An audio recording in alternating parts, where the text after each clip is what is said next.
was barely dawn at Royal Palm Golf Club when the cameras started to hum to life. The humid Florida air hung still, as if the world itself were holding its breath. Crowds had begun gathering hours earlier, whispering about the 14-year-old phenom everyone was calling the next Woods. Reporters had their lenses trained on the first tee, expecting a glimpse of greatness, or at least of legacy. When Charlie stepped onto the course, there was no roar, no dramatics, only the quiet confidence of a kid who had grown up watching his father define the impossible. Tiger stood a few paces behind him, arms crossed, expression unreadable, a faint smile tugging at the corner of his mouth. For years, the world had compared father and son. Today, it was about to see why that comparison suddenly mattered. The calm before the swing commentators filled the silence with statistics. Charlie Woods, one voice echoed over the loudspeakers, ranked number 1 in the junior division, coming off 2 consecutive titles. But this is a whole different stage. He placed the ball, inhaled once, and exhaled slowly. The club met the ball with a crisp crack that sliced through the morning air. Spectators leaned forward instinctively as it soared, higher, longer, straighter than anyone expected. It landed nearly 30 yards past the farthest marker. The gallery erupted. Tiger's smile finally broke into a grin, but he didn't clap. He simply nodded, the way coaches do when they know the plan is working. Whispers. Turn to headlines. By midday, the whispers had turned into gasps. Charlie was leading, not just by a stroke, but by a margin that made professionals glance at one another in disbelief. His control over the short game was surgical. Every chip rolled exactly where he wanted it.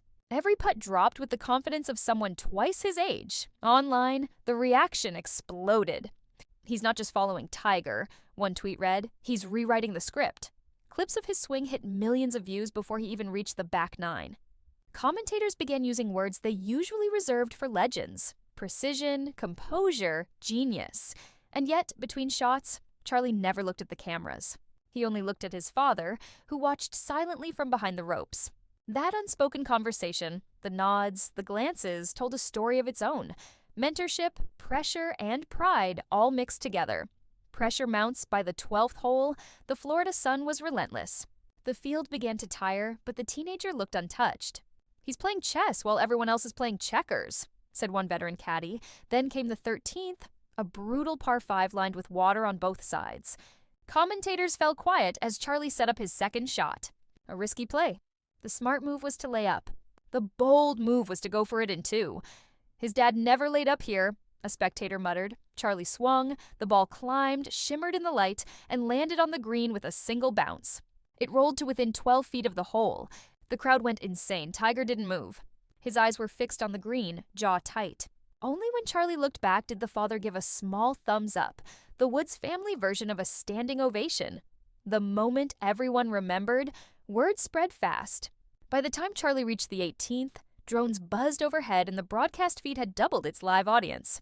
The leaderboard showed him 5 shots clear.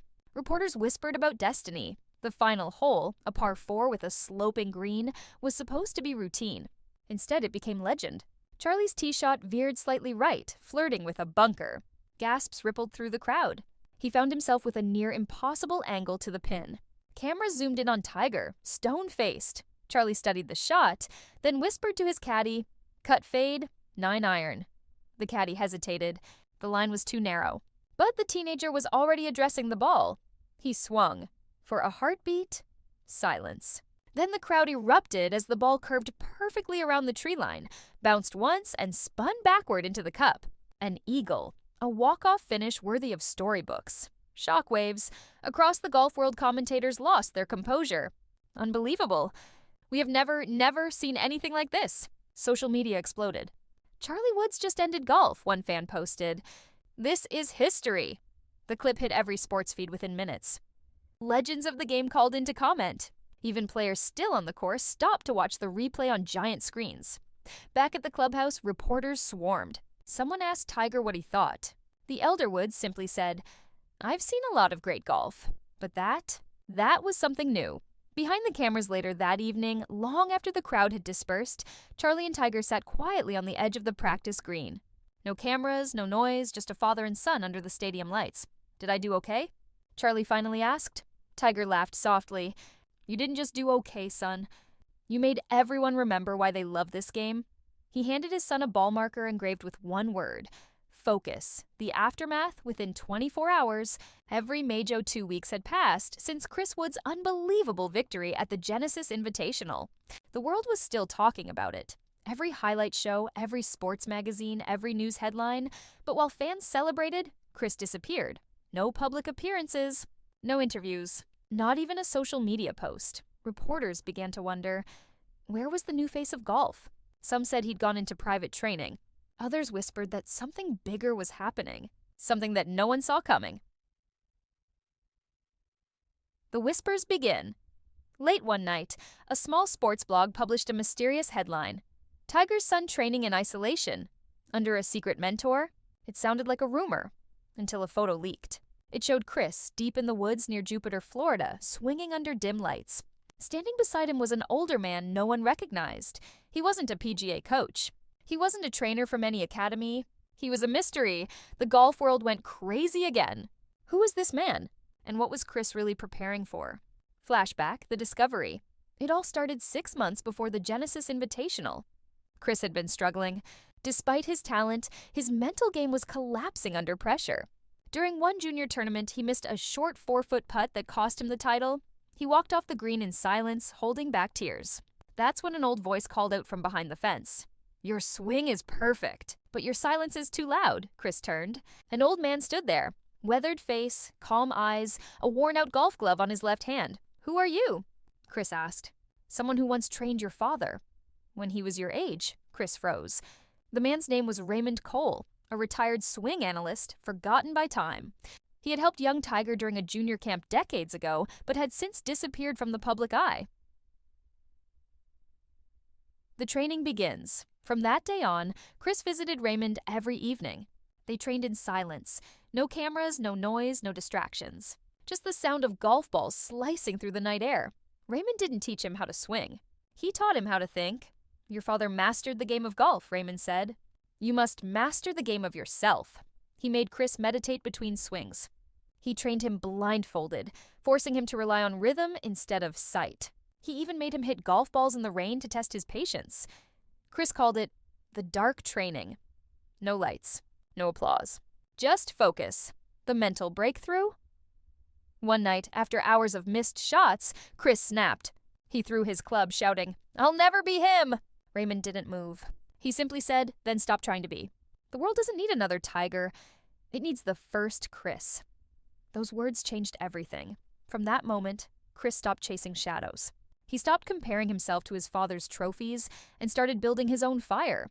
That night, under a quiet Florida sky, something shifted inside him. The frustration turned to fuel. And from then on, every shot was sharper, every swing smoother, every breath calmer. The mystery swing. Raymond also taught Chris a new swing, one that defied traditional technique. It combined the power of Tiger's backswing with the precision of modern analytics. They called it the Phantom Arc. It was faster, tighter, and eerily efficient. Raymond warned him never to show it until he was ready. "The world isn't ready for this yet," he said. "But when you are, they'll never forget it." And that's exactly what happened at the Genesis Invitational. That perfect 3-iron on hole 11? That wasn't luck. That was the Phantom Arc. Now golf scientists were baffled. High-speed footage showed his clubhead speed peaking at angles unseen before. Like a perfect storm of science and instinct. No one could explain it. But one thing was clear: Chris Woods had redefined what was humanly possible in golf. Back to present, the investigation. As rumors about Raymond spread, journalists dug deeper. They found no official records of him in any recent golf association.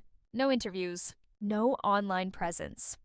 Nothing. It was as if he never existed. When one reporter confronted Chris about him, Chris only smiled. "Some legends don't need names," he said. That single line sent chills across the media world. People began calling Raymond the ghost coach. Memes, documentaries, and theories flooded the internet. Some claimed he was just a story, a myth to build Chris's brand. Others believed he was real, a hidden master who had returned to shape the next era of golf. The conspiracy. Hidden records. Then, something strange happened. An anonymous hacker group leaked what they claimed were private training logs from a golf simulator company used by the Woods family. In the data, there were references to a swing style called ARC-47, matching the description of the Phantom Arc. The files showed